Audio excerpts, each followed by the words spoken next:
Welcome to your wrap of the business news of the day and the week. And the bottom line is that we're all saying again, hello darkness, our old friend. Eskom says the system remains tight and vulnerable with a high risk of load shedding for later today. The power utility was, it says, forced to implement stage 2 load shedding at 10 o'clock last night until 5 o'clock this morning. Eskom says the system still remains extremely constrained and vulnerable. It says the load shedding on Thursday assisted with partial recovery of its emergency resources.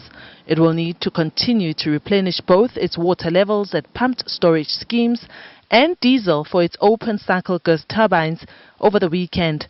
This is in order to place it in a better position to stabilize for the week ahead. The outlook for today is positive. However, throughout the day we will assess the situation, and it may be we may be forced this evening to implement load shedding again, just to make sure that we replenish our emergencies of water as well as diesel, that when we start Monday that we have full dam levels as well as tank levels.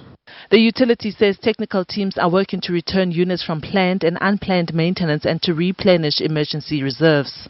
The system is constrained, so we had to use diesel as well as water throughout the week. And then yesterday morning we lost 3 additional units. So it tripped, and that put us in a position that we, in order not to deplete our emergency resources completely, then to make the decision to, in order to replenish our emergencies, then to implement load shedding. Eskom says load shedding is conducted rotationally as a measure of last resort to protect the power system from the total collapse or blackout. Diaboseto, SABC News, Johannesburg. Called on consumers to think twice before going on a spending spree ahead of Black Friday or on Black Friday, which is of course on the 29th of November. That is 3 weeks away, but retailers are already advertising and offering sales online. Consumers who cannot resist the Black Friday temptation have been advised to plan their purchases and mostly go for necessities. You could end up being forced to apply for debt review if you overspend. It's early November and consumers are already being bombarded with online offers for Black Friday. Black Friday started in the United States in the 1960s and gained popularity in South Africa. It started with only few retailers, and now many of them are jumping on the bandwagon due to high sales volumes.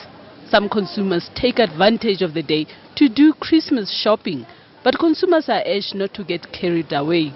The best advice that I can give anybody with regards to Black Friday is plan on what you want to buy, look at what it's going to cost, leave your cards, your bank cards at home, just take the amount of cash that item costs with you and go and buy it, so that you can control yourself and manage yourself with regards to all the temptations going on around you in the shops, because that will happen.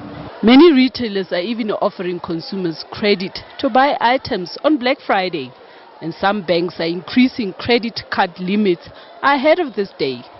You are likely to pay interest of up to 22% per annum for your credit card, especially if you do not repay the balance within a specified period of time. Consumers are urged to scrutinize what's on offer to ensure that they are getting value for money, and to use cash rather than credit for their purchases. Unfortunately, a lot of people have extra money in these times in the form of bonuses, which is great, but they use this money wrongly, in the sense that they're buying stuff that they do not really need because of the fact that it's on special. And the other problem that we're seeing is that the retailers are offering credit to consumers to buy these goods, and that makes it possible for a lot of people to buy things even though they do not have the money to pay for it, and that also in itself sends out the wrong message to consumers. Consumers are urged to only buy necessities and to avoid spending their hard-earned cash on things they did not budget for. Overspending on Black Friday could lead to over-indebtedness, especially if you are using credit for your purchases, and learn to differentiate between needs and wants.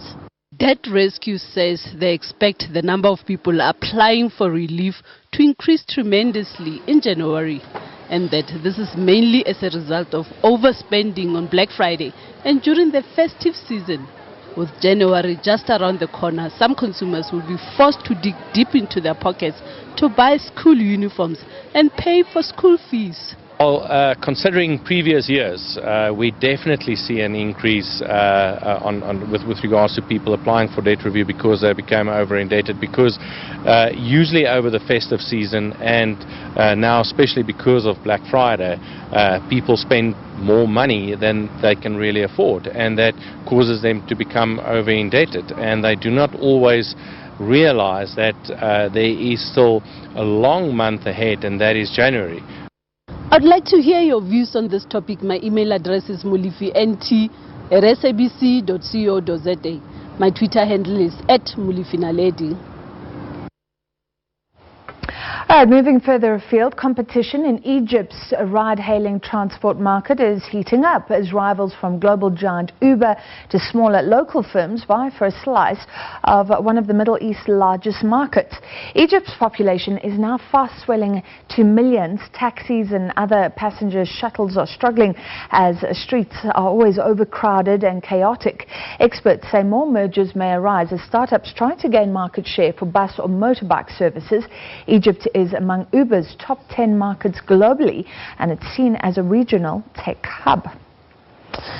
And this is a fascinating legal case. Lawyers representing the New York State and oil giant ExxonMobil Corporation have delivered closing arguments in a closely watched trial, accusing the oil company of hiding from investors the true cost of addressing climate change, both in the United States and beyond. The lawsuit, filed in October last year, was the first of several climate-related cases against major oil companies to go to trial. New York State's Attorney General alleges that Exxon caused investors to lose up to $1.5 billion by lying that it had properly evaluated the impact of future climate regulations on its business. Exxon's lawyers responded by saying that the state failed to offer testimony from any investor who was misled. The evidence has proven that what I told you on my opening statement is true. That this case is meritless, that each and every allegation in the complaint is not true and not connected to the reality of the truth, and that ExxonMobil has done nothing wrong, absolutely nothing wrong. All right, and we'll see what the outcome is there. Let's take a look at the numbers. The JSE ending the week a touch lower, but it's been a good week for the Rand overall. Here are your main financials.